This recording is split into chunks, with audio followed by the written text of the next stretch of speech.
Okay, here we are with another camera comparison, this time with iPhone 14 Pro and one of Samsung's best in recent years, the Galaxy Note 20 Ultra. This one is a 4K 60 frames per second, 4K 60 frames per second, iPhone 14 Pro and Galaxy Note 20 Ultra. Once again, remember that the cameras on the iPhone 14 Pro are the same as on the 14 Pro Max. So let me keep panning around here. Let's check the dynamic range here with the sky in the background. Let's keep panning around. Let's move here. So and let me move forward quickly so you can check the stabilization. Front facing camera, 4K 60 frames per second.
Okay, let's now do the 4K 30 frames per second. 4K 30 frames per second, iPhone 14 Pro and Galaxy Note 20 Ultra.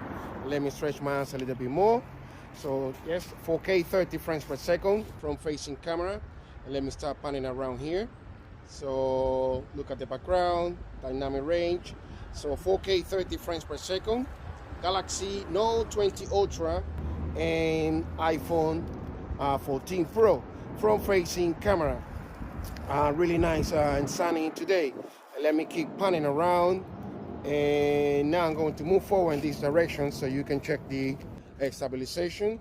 So once again, iPhone 14 Pro and Galaxy Note 20 Ultra, 4K 30 frames per second.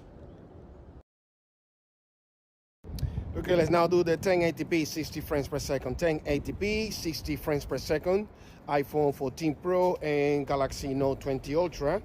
And let me move in this direction and to check the stabilization quickly. And then I'm going to start and do a quick panning around here. So once again, check the background, dynamic range. So iPhone 14 Pro and Galaxy Note 20 Ultra at 1080p 60 frames per second. Check here, so the sky looks better on the Galaxy Note 20 Ultra, according to what I can see in the viewfinder. But anyway, you let me know what you think. Okay, let's now do the 1080p 30 frames per second. 1080p 30 frames per second. I'm going to start by moving forward so you can check the stabilization. It is a little bit windy today, but it's a good way to test the audio and the noise cancellation too. So iPhone 14 Pro looking better now here against the Galaxy Note 20 Ultra. 1080p 30 frames per second. Let me stretch my arms. Here the sky, for instance, more blown out for what I can see on the Note 20 Ultra. And let me keep panning around here. So the same here. So I can see it's looking better on the iPhone 14 Pro.